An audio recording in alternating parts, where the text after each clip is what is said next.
అమ్మాయి లైఫ్ ఎలా ఉంటుందో నాకు తెలియదు కానీ 25 ఏళ్ళు దాటిన అబ్బాయి లైఫ్ మాత్రం పైకి కనబడినంత సరదాగా అయితే ఉండదు. ఓరా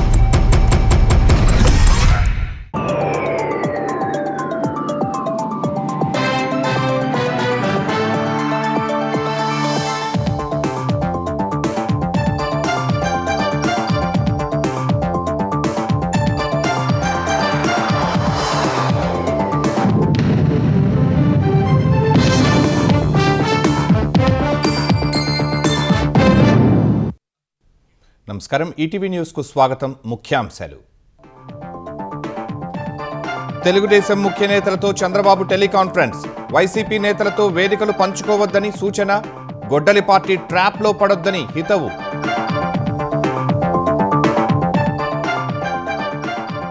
భోగాపురం విమానాశ్రయ ప్రారంభోత్సవానికి చురుగ్గా ఏర్పాట్లు. ప్రధాని మోదీ పాల్గొనే సభపై మంత్రుల సమీక్ష. వాహనాల పార్కింగ్పై సూచనలు. ఇందిరమ్మ ఇళ్ల పేరుతో కొత్త సైబర్ మోసం. జాగ్రత్త వహించాలన్న హైదరాబాద్ పోలీస్ కమిషనర్. ఈఎండీ చెల్లింపుల పేరుతో దోచుకుంటున్నారని వెల్లడి. భువనగిరిలోని యాదాద్రి రైస్ ఇండస్ట్రీలో సీఎంఆర్ మాయాజాలం. 24.30 కోట్ల విలువైన బియ్యం గల్లంతైనట్లు తనిఖీల్లో గుర్తింపు. 5గురిపై కేసు. కార్గిల్ అమరవీరులకు దేశం ఘన నివాళి. వీర జవాన్ల ధైర్య సాహసాలపై ప్రధాని ప్రశంస. పాక్ తీరును ఎండగట్టిన రక్షణ మంత్రి రాజ్నాథ్ సింగ్. చైనాలో బీభత్సం సృష్టిస్తున్న నౌల్ తుపాన్. నిలిచిన విద్యుత్ సరఫరా. అనేక రైళ్లు విమానాలు రద్దు. హాంకాంగ్ మకావుల్లోనూ అప్రమత్తత. 13 రోజుల తర్వాత ఇరాన్పై నిలిచిన అమెరికా దాడులు. ఆయుధాల కొరతే కారణమంటున్న న్యూయార్క్ టైమ్స్. సంప్రదింపులపై ట్రంప్ దృష్టి.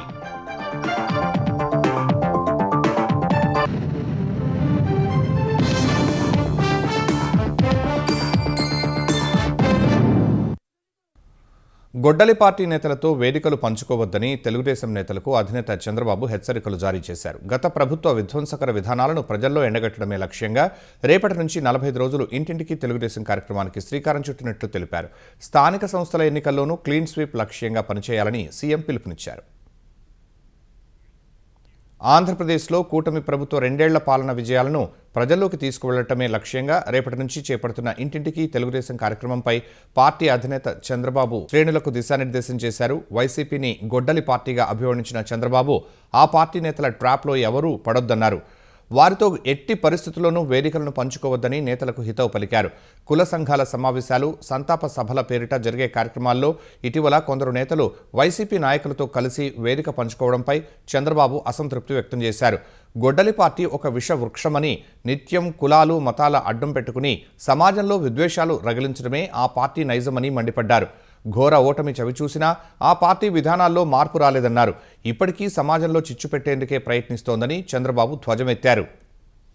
రాబోయే స్థానిక సంస్థల ఎన్నికల్లో కూటమి గెలుపుపై ఏకైక లక్ష్యంగా ప్రతి ఒక్కరూ కష్టపడి కాకుండా ఇష్టపడి పనిచేయాలని చంద్రబాబు పిలుపునిచ్చారు. అన్ని స్థానాలను కైవసం చేసుకునేలా బూత్ కన్వీనర్ల నుంచి అగ్రనేతల వరకు ప్రతి ఒక్కరూ బాధ్యతాయుతంగా వ్యవహరించాలని ఆదేశించారు.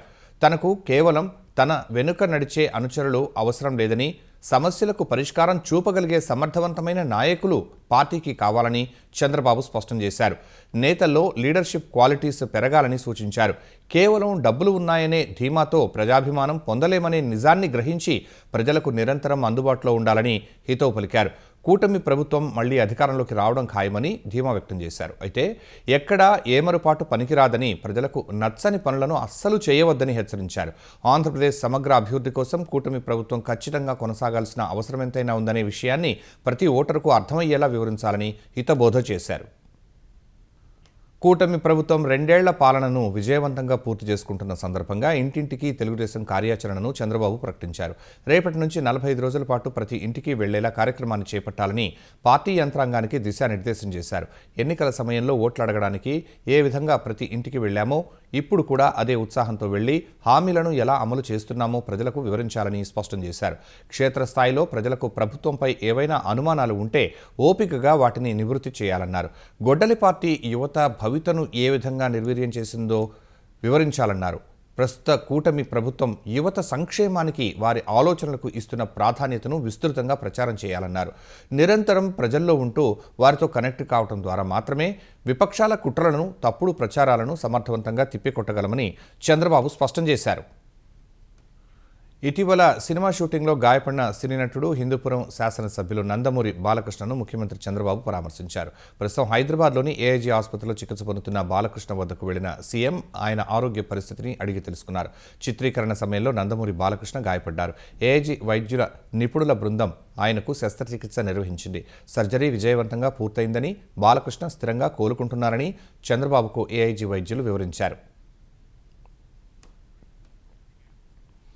ఇందిరమ్మ ఇళ్ల పేరుతో సైబర్ మోసాలు జరుగుతున్నాయని ప్రజలు అప్రమత్తంగా ఉండాలని హైదరాబాద్ పోలీస్ కమిషనర్ సజ్జనార్ హెచ్చరించారు. ఈ మేరకు ఎక్స్లో పోస్ట్ చేసిన ఆయన 10,000 రూపాయల ఈఎండీ చెల్లింపుల పేరుతో నకిలీ కాల్స్ చేసి మోసం చేస్తున్నారని తెలిపారు. డబ్బులు ఇస్తే ఇల్లు ఇప్పిస్తామంటూ చెప్పేవాళ్ల మాటలు నమ్మొద్దన్నారు. ఈ రోజే చివరి తేదీ అంటూ భయపెట్టి డబ్బులు కాజేస్తున్నారని వివరించారు. వాట్సాప్ మెసేజ్ల్లో వచ్చే అపరిచిత లింకులు, ఏపీకే ఫైళ్లు డౌన్లోడ్ చేయవద్దన్నారు. స్క్రీన్ షేరింగ్ యాప్లు ఇన్స్టాల్ చేయవద్దన్నారు. సైబర్ మోసానికి గురైతే వెంటనే 1930కు ఫోన్ చేయాలని సూచించారు. సైబర్ క్రైమ్ వెబ్సైట్ ద్వారా కూడా ఫిర్యాదు చేయవచ్చని సిపి సజ్జనార్ వెల్లడించారు. తెలంగాణ పౌర సరఫరాల సంస్థ సీఎంఆర్ కోసం ఇచ్చిన ధాన్యాన్ని పక్కదారి పట్టించిన భువనగిరి మిల్లర్లపై పోలీసులు కేసు నమోదు చేశారు. భువనగిరి మండలం అనంతారంలోని యాదాద్రి రైస్ ఇండస్ట్రీలో పౌర సరఫరాల సంస్థ జిల్లా మేనేజర్ ఆధ్వర్యంలో తనిఖీలు నిర్వహించారు. ఈ తనిఖీల్లో 2022, 23, 2024, 25 రబీ సీజన్లకు సంబంధించిన ధాన్యం కనిపించలేదు. దాదాపు 24.30 కోట్ల విలువైన 6,700 మెట్రిక్ టన్నుల ధాన్యం పక్కదారి పట్టినట్లు అధికారులు గుర్తించారు. దీంతో యాదాద్రి రైస్ మిల్లు యాజమాన్యంపై పోలీసులకు ఫిర్యాదు చేయగా 5గురిపై కేసు నమోదు చేశారు. నిందితుల్లో ఒకరిని అదుపులోకి తీసుకుని దర్యాప్తు చేస్తున్నట్లు పోలీసులు తెలిపారు. ఫీజు రీయింబర్స్మెంట్ చెల్లించని ముఖ్యమంత్రి రేవంత్ రెడ్డి విద్యాశాఖ మంత్రిగా రాజీనామా చేయాలని బీజేపీ తెలంగాణ అధ్యక్షుడు రామచంద్రరావు డిమాండ్ చేశారు. సికింద్రాబాద్ టివోలీ గార్డెన్స్లో ఎంపీ ఈటలతో కలిసి కార్గిల్ విజయ్ దివస్ కార్యక్రమంలో రామచంద్రరావు పాల్గొన్నారు. ఢిల్లీలో జరిగిన విద్యార్థుల నిరసనల్లో విదేశీ హస్తం ఉందని రామచంద్రరావు ఆరోపించారు. కేంద్ర మంత్రి ధర్మేంద్ర ప్రధాన్ రాజీనామా చేయటం ఆయన వ్యక్తిగత విషయమని స్పష్టం చేశారు. యువత, కాంగ్రెస్ పార్టీ చేసిన నిరసనలతో కేంద్ర ప్రభుత్వం దిగివచ్చిందనే మాటలు అవాస్తవమన్నారు. నీట్ పరీక్ష పత్రాల లీకేజీ వ్యవహారంలో బీజేపీ చిత్తశుద్ధిని చాటుకుందన్నారు. విద్యార్థులు, యువత జీవితాలతో చెలగాటం ఆడుతున్న రేవంత్ రెడ్డి సర్కార్ క్యాండిల్ ర్యాలీలు చేయటం సిగ్గుచేటని రామచంద్రరావు విమర్శించారు. ధర్మేంద్ర ప్రధాన్ రాజీనామా చేశారు కాబట్టి ఇప్పుడు రేవంత్ రెడ్డి గారు కూడా ఎడ్యుకేషన్ మినిస్టర్ గారు రాజీనామా చేయాలి. నైతిక బాధ్యత తీసుకొని 20 లక్షల మంది విద్యార్థులకు ఈరోజు ఫీ బకాయిలు, అదేవిధంగా 4,000 రూపాయలు ఏదైతే నిరుద్యోగ భత్తా ఇస్తున్నాడు దానికోసం ఆయన రిజైన్ చేయాలి, ఇవ్వలేకపోతున్నాడు. కాబట్టి విద్యార్థులని, యువతని మోసం చేస్తే వాళ్ళు ఊరుకోరు. కాబట్టి వాళ్ళు మీరు క్యాండిల్ ర్యాలీ, ఏ క్యాండిల్తో మీరు ఏదైతే ర్యాలీ తీశారో అదే క్యాండిల్తో మీ ప్రభుత్వాన్ని తగలబెడతారని చెప్తారు. తగలబెడతారని వైలెన్స్ కాదు, కింద తీస్తారు. భారత్ ఆవిష్కరణలను అనుసరిస్తూ ఉంటే పాకిస్తాన్ చొరబాటుకు కొత్త మార్గాలను అన్వేషిస్తోందని రక్షణ మంత్రి రాజ్నాథ్ సింగ్ మండిపడ్డారు. కార్గిల్ విజయ్ దివస్ 27వ వార్షికోత్సవం సందర్భంగా లదాఖ్ ద్రాస్ సెక్టార్లోని యుద్ధ స్మారకం వద్ద రాజ్నాథ్ సింగ్ పుష్పగుచ్చం సమర్పించి వీర జవాన్లకు నివాళులు అర్పించారు. ఈ కార్యక్రమానికి Ladakh lieutenant governor Vinay Kumar Saxena, army chief general Dheeraj Seth హాజరయ్యారు. అనంతరం ద్రాస్లోని యుద్ధ సంస్మరణ్ కార్యక్రమంలో పాల్గొన్న రాజ్నాథ్ యావత్ ప్రపంచం భారత సైనికుల అచంచల ధైర్య సాహసాల్ని కార్గిల్ యుద్ధం ద్వారా వీక్షించిందని గుర్తు చేశారు. పాక్తో ఎలాంటి చర్చలు ఉండబోవని, అవే జరిగితే పీఓకే గురించి మాత్రమే ఉంటాయని పునరుద్ఘాటించారు. ఉగ్రవాదాన్ని పాక్ ప్రభుత్వ విధానంలో ఒక భాగంగా మార్చుకుందన్న రక్షణ మంత్రి అక్కడ సైన్యానికి, మిలిటెంట్లకు మధ్య ఉన్న వ్యత్యాసం పూర్తిగా కనుమరుగైందని దుయ్యబట్టారు.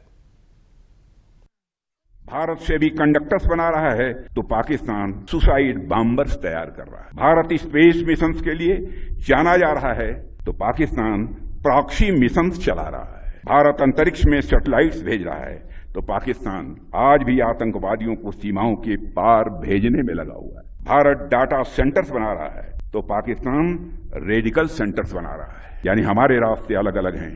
ऐसे में अगर पाकिस्तान अपने घटिया मंसूबे लेकर हमारी समृद्धि, हमारी प्रॉस्पेरिटी के रास्ते में रोड़ा लेकर आता है तो उसे करारा जवाब देने के लिए हमारी बहादुर सेनाएं बराबर तैयार बैठी हैं।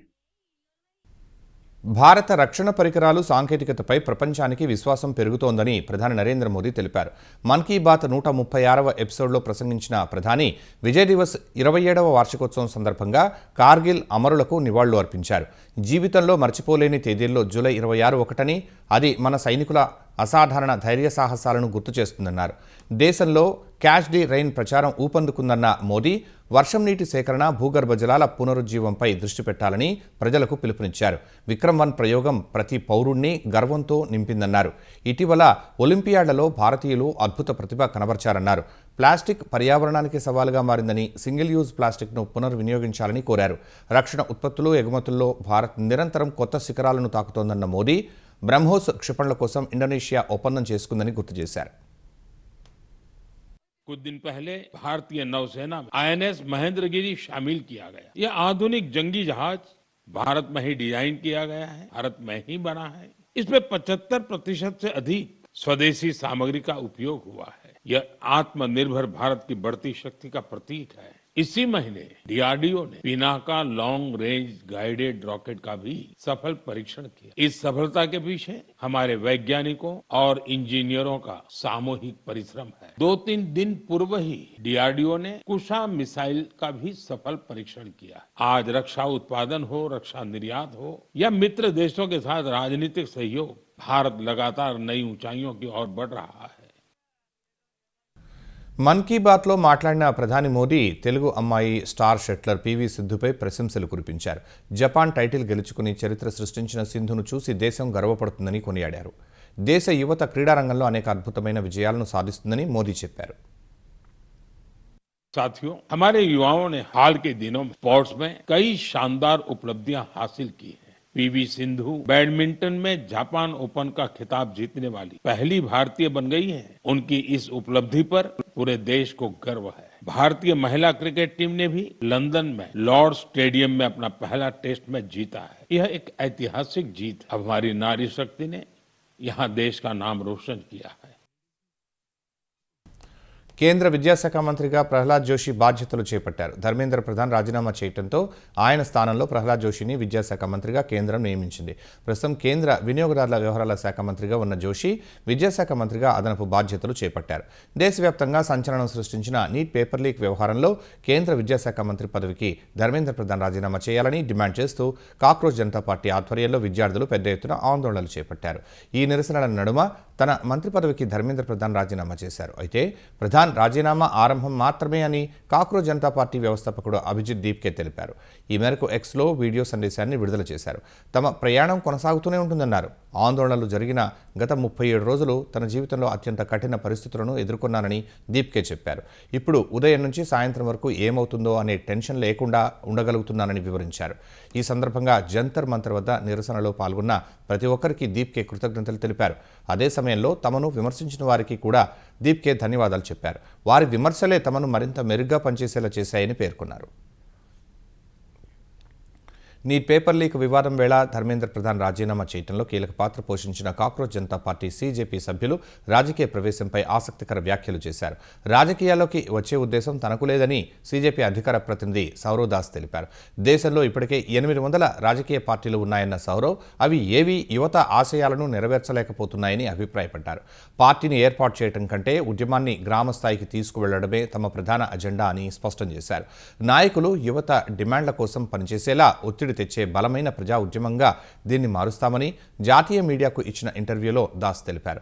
ఇప్పుడే రాజకీయాల్లోకి రాను అని చెప్పలేనని మరో సీజేపీ ప్రతినిధి అశుతోష్ రంగా వ్యాఖ్యానించారు. ప్రస్తుతానికి విశ్రాంతి తీసుకుని కుటుంబ సభ్యులతో ఉండాలని అనుకుంటున్నట్లు వివరించారు.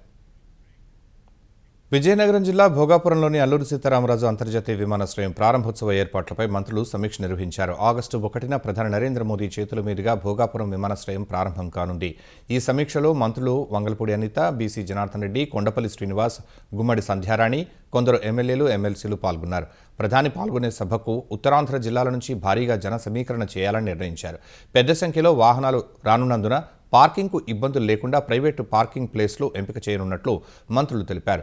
బహిరంగ సభకు వచ్చే వారికి ఉదయం టిఫిన్, మధ్యాహ్న భోజనం, స్నాక్స్ ఇవ్వాలని నిర్ణయించారు. ఉదయం 10:30 నుంచి మోదీ కార్యక్రమం ప్రారంభమవుతుందని మంత్రులు తెలిపారు. ఉదయం 8 గంటలకే వేదిక వద్దకు ప్రజలు చేరుకునేలా ప్రణాళికలు సిద్ధం చేసుకోవాలని అధికారులకు మంత్రులు సూచించారు. ట్రాఫిక్ సమస్య లేకుండా చూడాలని జిల్లా అధికారులకు స్పష్టం చేశారు. శస్త్రచికిత్స అనంతరం వేగంగా కోలుకుంటున్నట్లు ఆంధ్రప్రదేశ్ పీసీసీ అధ్యక్షురాలు వైఎస్ షర్మిల తెలిపారు. ఇటీవలే ఆమెకు ఉదర శస్త్రచికిత్స జరిగింది. ఆమె ఆరోగ్యం నిలకడగా ఉందని, వేగంగా కోలుకుంటున్నారని పార్టీ వర్గాలు వెల్లడించాయి. ఈ క్లిష్ట సమయంలో తన ఆరోగ్యం గురించి ఆరా తీస్తూ త్వరగా కోలుకోవాలని ఆకాంక్షించిన ప్రతి ఒక్కరికి కృతజ్ఞతలని షర్మిల తెలిపారు. షర్మిల త్వరగా సంపూర్ణంగా కోలుకోవాలని ముఖ్యమంత్రి చంద్రబాబు ఆకాంక్షించారు. ఆమెకు మంచి ఆరోగ్యం చేకూరాలని, మనోధైర్యంతో త్వరితగతిన కోలుకుని మళ్లీ ప్రజాక్షేత్రంలోకి రావాలని సీఎం పేర్కొన్నారు. షర్మిలకు సంపూర్ణ ఆరోగ్యం చేకూరాలని ఆకాంక్షిస్తున్నట్లు ఉప ముఖ్యమంత్రి పవన్ కళ్యాణ్ పేర్కొన్నారు. గుంటూరు ఛానల్ను బాపట్ల జిల్లా పరుచూరు వరకు పొడిగించి సాగు, తాగునీరు అందించాలని డిమాండ్ చేస్తూ నల్లమడ రైతు సంఘం ఆధ్వర్యంలో పాదయాత్ర చేపట్టారు. నేటి నుంచి 3 రోజుల పాటు పాదయాత్ర చేస్తామని రైతులు తెలిపారు. గుంటూరు ఛానల్ పనుల కోసం నోటిఫికేషన్ ఇచ్చిన ప్రభుత్వం భూసేకరణ గుంటూరు జిల్లా వరకే పరిమితం చేసిందని రైతులు వాపోయారు. బాపట్ల జిల్లాలో కూడా భూసేకరణ నోటిఫికేషన్ ఇవ్వాలని డిమాండ్ చేశారు. ఇప్పుడు పెదనందిపాడు, పాలపర్తి వరకే భూసేకరణ నోటిఫికేషన్ ఇచ్చారు. ఈ నోటిఫికేషన్ ని మన పర్చూరు వరకు పొడిగించి ఎమ్మటే భూసేకరణ పనులు ప్రారంభించాలని కోరే ఉద్దేశంతో ఆడవాళ్లు, మగవాళ్లు, రైతులు అందరు కలిసి పాల్గొని చిన్నందిపాడు నుంచి ఈ రోజు ప్రారంభించాం పాదయాత్ర. ఈ యాత్రని నోటిఫికేషన్ ఇచ్చేంత వరకు కూడా ఎడుతెరపు లేకుండా పోరాటం సాగిస్తామని చెప్పి, అలాగే గవర్నమెంట్ కూడా ఇమీడియట్ గా ఈ నోటిఫికేషన్ ఇవ్వాలని, భూసేకరణ చేయాలని, మంచినీళ్లు ఈ ఏరియాకి రావాలని కోరుకుంటున్నాం. నర్సంపేట మాజీ ఎమ్మెల్యే బీఆర్ఎస్ నేత పెద్ది సుదర్శన్ రెడ్డి గుండెపోటుతో ఆసుపత్రిలో చేరారు. హనుమకొండలోని తన నివాసంలో ఇవాళ ఉదయం ఆయనకు గుండెపోటు రావడంతో కుటుంబ సభ్యులు హుటాహుటిన స్థానిక రోహిణి ఆసుపత్రికి తరలించారు. తరువాత మెరుగైన వైద్యం కోసం సికింద్రాబాద్ యశోద ఆసుపత్రికి తరలించారు. సుదర్శన్ రెడ్డి అస్వస్థతకు గురైన విషయం తెలుసుకున్న బీఆర్ఎస్ అగ్రనేతలు కేటీఆర్, హరీష్ రావులు హనుమకొండ రోహిణి ఆసుపత్రికి చేరుకుని కుటుంబ సభ్యులను పరామర్శించారు. సుదర్శన్ రెడ్డిని హైదరాబాద్కు తరలిస్తున్న అంబులెన్స్ వెంటే కేటీఆర్, హరీష్ రావు కూడా హైదరాబాద్ బయలుదేరారు. ప్రస్తుతం ఆయన ఆరోగ్యం నిలకడగా ఉందని బీఆర్ఎస్ నేత రావుల శ్రీధర్ రెడ్డి తెలిపారు. సామాజిక మాధ్యమాల్లో వస్తున్న తప్పుడు వార్తలను ప్రజలు నమ్మవద్దని కోరారు. పొద్దున కొద్దిగా తొందరపడి సామాజిక మాధ్యమాల్లో కానీ కొన్ని మీడియా ఛానల్స్లో కానీ వేరే రకమైనటువంటి వార్తలు వచ్చాయి. అటువంటి వార్తలు ఏమీ ఎవరు నమ్మవద్దు. బీఆర్ఎస్ పార్టీ కార్యకర్తల నాయకులు అందరూ వారు సురక్షితంగా మళ్ళీ కోలుకొని ప్రజాజీవితంలోకి రావాలని చెప్పి ఆశిస్తూ ఉన్నారు. అదేవిధంగా చికిత్సగా కొనసాగుతుందని ఆశిస్తూ ఉన్నాం. కాబట్టి అనవసరమైన పుకార్లు ఎవరు కూడా వ్యాపింప చేయవద్దని చెప్పేసి, ఎందుకంటే హాస్పిటల్లో ట్రీట్మెంట్ కొనసాగుతూ ఉంది. అదేవిధంగా హాస్పిటల్ యజమానానికి అందరికీ కూడా సహకరిద్దాం. బ్యాంకులో బంగారం నాణ్యతను నిర్ధారించాల్సిన గోల్డ్ అప్రైజరే చేతివాటం చూపాడు. నకిలీ బంగారాన్ని అసలు దానిగా నమ్మించి బినామీ పేర్లతో ఏకంగా 71 లక్షల రూపాయలు స్వాహా చేసిన ఘటన శ్రీ సత్యసాయి జిల్లా మడకశిర కెనరా బ్యాంక్లో వెలుగు చూసింది. నిందితుడు సుందరం ఆచారి కెనరా బ్యాంక్లో గోల్డ్ అప్రైజర్గా పనిచేస్తున్నాడు. బంగారం నాణ్యతను నిర్ధారించేది అతడే కావడంతో పక్కా ప్రణాళిక ప్రకారం నకిలీ బంగారాన్ని అసలు బంగారంగా ధృవీకరించే మోసానికి తెరతీశాడు. అతడు ఇచ్చిన ధృవీకరణ ఆధారంగా బ్యాంకు అధికారులు ముందు వెనక చూడకుండా లక్షల్లో బంగారు రుణాలు మంజూరు చేశారు. ఇలా 7 ఖాతాదారుల పేరు మీదుగా సుమారు 71 లక్షల నగదును పలు విడతల్లో తీసుకున్నాడు. ప్రతి 3 నెలలకోసారి నిర్వహించే తనిఖీల్లో భాగంగా పరిశీలించగా అసలు గుట్టు బయటపడింది. తాకట్టులో ఉన్న బంగారం నకిలీదని గుర్తించిన అధికారులు నివ్వెరపోయారు. వెంటనే పోలీసులకు ఫిర్యాదు చేశారు. ప్రస్తుతం నిందితుడు ఆచారి పరారీలో ఉన్నాడు. అటు ఈ ఘటనపై బ్యాంకు ఉన్నతాధికారులు పూర్తి స్థాయిలో అంతర్గత విచారణ చేపట్టారు. డాక్టర్ బివి పట్టాభిరామ్ స్మారకార్థం తొలిసారిగా ప్రకటించిన చేంజ్ మేకర్ 2026 అవార్డును డిఆర్డీఓ మాజీ చైర్మన్ సతీష్ రెడ్డి అందుకున్నారు. ఈ నెల 15న అవార్డు ప్రకటించగా ఇవాళ హైదరాబాద్లో జరిగిన కార్యక్రమంలో మెగాస్టార్ చిరంజీవి చేతుల మీదుగా సతీష్ రెడ్డికి అందజేశారు. క్షిపణి సాంకేతికత, రక్షణ రంగంలో విశిష్ట సేవలకు గుర్తింపుగా ఈ పురస్కారాన్ని ప్రదానం చేశారు. సాధారణ కుటుంబం నుంచి వచ్చిన సతీష్ రెడ్డి మాజీ రాష్ట్రపతి అబ్దుల్ కలాం స్ఫూర్తితో దేశ రక్షణ రంగంలో విశిష్ట సేవలు అందించారని చిరంజీవి ప్రశంసించారు. ఈ అవార్డును దేశ రక్షణ రంగంలో శ్రమిస్తున్న వేలాది మంది శాస్త్రవేత్తలకు అంకితం చేస్తున్నట్లు సతీష్ వెల్లడించారు. అత్యాధునిక క్షిపణి సాంకేతికతలో భారత్ అగ్రదేశాలతో పోటీ పడుతోందని తెలిపారు. హైపర్సానిక్ సామర్థ్యాల దిశగా వేగంగా ముందుకు వెళుతుందన్నారు. భారతదేశం ఏమీ లేనటువంటి స్థితి నుంచి పూర్తిగా దిగుమతుల మీద ఆధారపడేటువంటి స్థితి నుంచి ఈరోజు చాలా ఎక్కువగా అత్యంత ఎక్కువ భాగం భారతదేశంలో మనం స్వదేశీయంగా అన్నీ తయారు చేసుకునేటువంటి పరిస్థితికి వచ్చాం. Today we are self reliant in the areas of missiles, radars, sonars, torpedoes, airborne early warning systems, AWACS systems, tanks, guns, armored vehicles, ships, submarines. ఇవన్నీ కూడా మనం సొంతంగా స్వదేశీయంగా మనం తయారు చేసుకునేటువంటి పరిస్థితికి వచ్చాం. కాకినాడ జిల్లా పెద్దాపురం ఆర్డీఓ పి కృష్ణమూర్తి ఇంట్లో గత రాత్రి చోరీ జరిగింది. ఆర్డీఓ అతని కుటుంబ సభ్యులు ఇంట్లో నిద్రిస్తున్న సమయంలో దొంగలు చొరబడ్డారు. దాదాపు 15 తులాల బంగారు ఆభరణాలు, 70,000 రూపాయల నగదును దోచుకు వెళ్లారు. ఆర్డీఓ ఫిర్యాదు మేరకు కేసు నమోదు చేసిన పోలీసులు దర్యాప్తు చేస్తున్నారు. ఆంధ్ర, ఒడిశా సరిహద్దుల్లో వర్షాలు కురుస్తున్న నేపథ్యంలో ప్రకృతి రమణీయతకు పెట్టింది పేరైన డుడుమ జలపాతం పరిసరాలు మరింత శోభాయమానంగా కనువిందు చేస్తున్నాయి. చుట్టూ పచ్చటి కొండల నడుమ ఎర్రటి తివాచీ పరిచినట్లు వరద ప్రవాహం ఒకవైపు, మంచు దుప్పటి మరోవైపు సందర్శకులకు కట్టిపడేస్తోంది. 556 అడుగుల లోయ నుంచి జలధారలు జాలువారుతూ ఉంటే పచ్చదనం నడుమ జలపాతం అందాలు చూస్తూ పర్యాటకులు పరవశించిపోతున్నారు.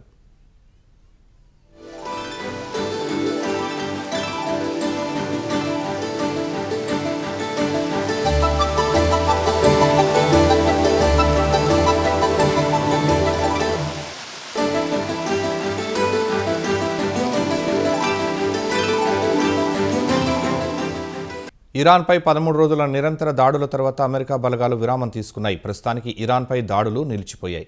యుద్ధాన్ని నివారించేందుకు ట్రంప్ యంత్రాంగం దౌత్యపరమైన ప్రయత్నాలను మొదలుపెట్టిందని సమాచారం అందుతున్నా అసలు కథ వేరే ఉందని తెలుస్తోంది. ఘర్షణలో పేట్రియాట్, ధాట్ గగనతల రక్షణ వ్యవస్థలను అమెరికా భారీగా వాడటంతో వాటి నిల్వలు ప్రమాదకర స్థాయిలో తగ్గిపోయాయని ది న్యూయార్క్ టైమ్స్ తెలిపింది. ఈ సమయంలో ఇరాన్పై విస్తృత యుద్ధానికి దిగితే అమెరికన్ సైన్యానికి గల్ఫ్ దేశాల్లోని మిత్ర దేశాలకు రక్షణ లేకుండా పోతుందని యుఎస్ ఆర్మీ చీఫ్ డాన్ కేన్తో పాటు ఉన్నతాధికారులు ట్రంప్ను అంతర్గతంగా హెచ్చరించారని పేర్కొంది. అలాగే ఆర్థిక, చమురు సంక్షోభాలు, శరణార్థుల వంటి సమస్యలు తలెత్తుతాయని ఆందోళన వ్యక్తం చేసినట్లు సమాచారం. ఈ నేపథ్యంలో గతంలో కుదిరిన తాత్కాలిక శాంతి ఒప్పందం ప్రకారం సంప్రదింపులు ప్రారంభించాలని మధ్యవర్తులైన పాకిస్తాన్ వంటి దేశాల్ని అమెరికా కోరినట్లు అంతర్జాతీయ మీడియా తెలిపింది. కాస్పియన్ సముద్రంలో ఇరాన్ వాణిజ్య నౌకపై అనూహ్యంగా ఉక్రెయిన్ దాడి చేసింది. ఈ దాడిలో నౌక దెబ్బతినగా ఒక నావికుడు మృతి చెందాడు. మరో నావికుడికి గాయాలయ్యాయి. కాస్పియన్ సముద్రంలోని రష్యన్ సైనిక సదుపాయాలు, సరఫరా గొలుసులను లక్ష్యంగా చేసుకునే తాము సుదూర దాడులు చేసినట్లు కీవ్ తెలిపింది. ఈ దాడిలో ఇరాన్కు చెందిన సైనిక సరకు రవాణా నౌకలు సహా యుద్ధ నౌకను లక్ష్యంగా చేసుకున్నట్లు ఉక్రెయిన్ అధ్యక్షుడు జెలెన్స్కీ ప్రకటించారు. తమ వాణిజ్య నౌకపై ఉక్రెయిన్ దాడులను తీవ్రంగా ఖండించిన ఇరాన్ ప్రతీకార దాడులు చేసే అవకాశం ఉందని హెచ్చరించింది. అంతర్జాతీయ చట్టాల ప్రకారం జాతీయ ప్రయోజనాలను భద్రత కాపాడుకోవడానికి టెహ్రాన్ వెనుకాడదని ఇరాన్ విదేశాంగ మంత్రి అబ్బాస్ అరాక్చీ స్పష్టం చేశారు. రష్యా ఉక్రెయిన్ సంఘర్షణలో ఇరాన్ ఎన్నడూ జోక్యం చేసుకోలేదని గుర్తు చేసిన అరాక్చీ ఈ నేరపూరిత రెచ్చగొట్టే చర్యకు ఉక్రెయిన్ పాలకులను జవాబుదారీగా నిలబెట్టాలని ఐరోపా దేశాలను కోరారు. చైనాలో నౌల్ తుపాను బీభత్సం సృష్టిస్తోంది. గ్వాంగ్డాంగ్ ప్రావిన్స్లో తుపాను తీరం దాటింది. తుపాను ప్రభావంతో దక్షిణ చైనాలోని పలు నగరాల్లో భీకర గాలులు, భారీ వర్షాలు కురిశాయి. కొన్ని చోట్ల వృక్షాలు నేలకూలి ట్రాఫిక్కు తీవ్ర అంతరాయం ఏర్పడింది. చెట్లు పడిపోవడంతో విద్యుత్ సరఫరా నిలిచిపోయింది. రహదారులపై పడిన వృక్షాలను తొలగించేందుకు అధికారులు, రెస్క్యూ సిబ్బంది శ్రమిస్తున్నారు. ముందు జాగ్రత్తగా తుపాను ప్రభావిత ప్రాంతాల్లోని వేలాది మందిని సురక్షిత ప్రాంతాలకు తరలించారు. సుమారు 300కు పైగా పునరావాస కేంద్రాలను ఏర్పాటు చేశారు. నౌల్ తుపాను ప్రభావంతో ముందస్తు చర్యగా స్కూళ్లన్నీ మూసివేస్తున్నట్లు హాంకాంగ్ సర్కార్ ప్రకటించింది. భారీ వర్షాలతో 400కు పైగా విమానాలు, 150కి పైగా హైస్పీడ్ రైలు సర్వీసులను రద్దు చేశారు. నౌల్ తుపాను ప్రభావం మకావులో కూడా కనిపిస్తోంది. భారీ వర్షాలు కురిసే అవకాశం ఉన్నందున మకావు నుంచి జుహాయ్, షెంజన్, హాంకాంగ్ నగరాల మధ్య ఫెర్రీ సర్వీసులను నిలిపివేశారు. 49 విమానాలను రద్దు చేశారు. అమెరికాలోని మిచిగాన్ రాష్ట్రంలో ఓ కుటుంబం దారుణ హత్యకు గురైంది.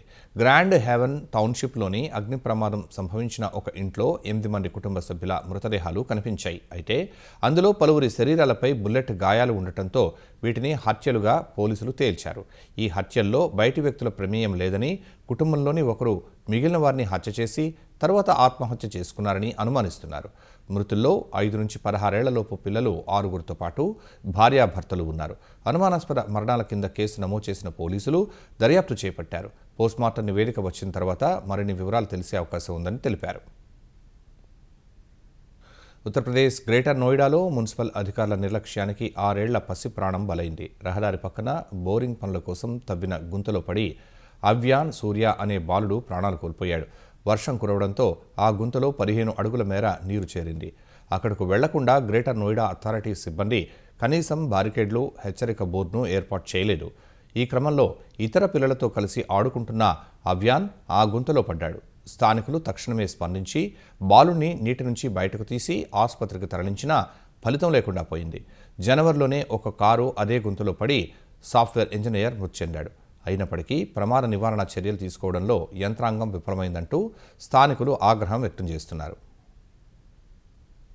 తమిళనాడులోని ఓ ఎస్బీఐ బ్యాంక్ మేనేజర్పై మాజీ సీఎం కరుణానిధి మనుమరాలు కయ్యల్విళి చేయి చేసుకున్నారు.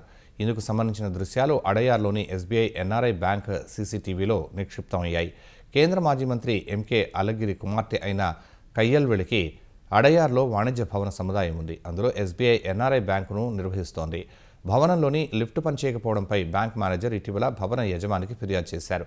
ఈ నేపథ్యంలో బ్యాంకుకు వెళ్లిన కయ్యల్విళికి మేనేజర్కు మధ్య వాగ్వాదం తలెత్తగా ఆమె మేనేజర్ చెంప పగులగొట్టారు. ఎస్బీఐ అధికారి ఇచ్చిన ఫిర్యాదును తీసుకున్న పోలీసులు కయ్యల్విళిపై కేసు నమోదు చేసి విచారిస్తున్నారు. ముఖ్యాంశాలు మరోసారి. తెలుగుదేశం ముఖ్య నేతలతో చంద్రబాబు టెలికాన్ఫరెన్స్. వైసీపీ నేతలతో వేదికలు పంచుకోవద్దని సూచన. గొడ్డలి పార్టీ ట్రాప్లో పడొద్దని హితవు.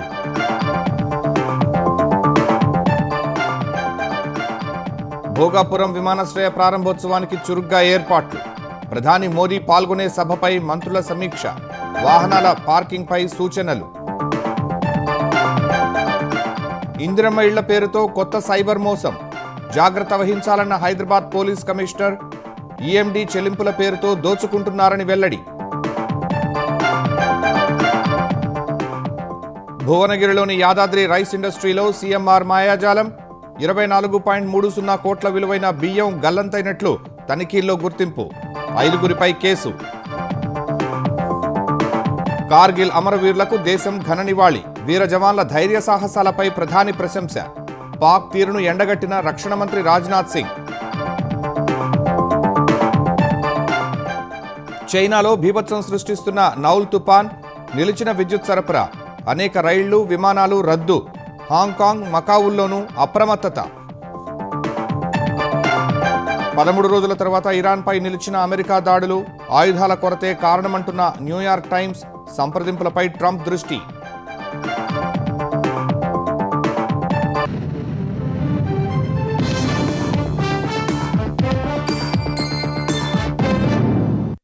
ఈటీవీ న్యూస్ సమాప్తం. నమస్కారం.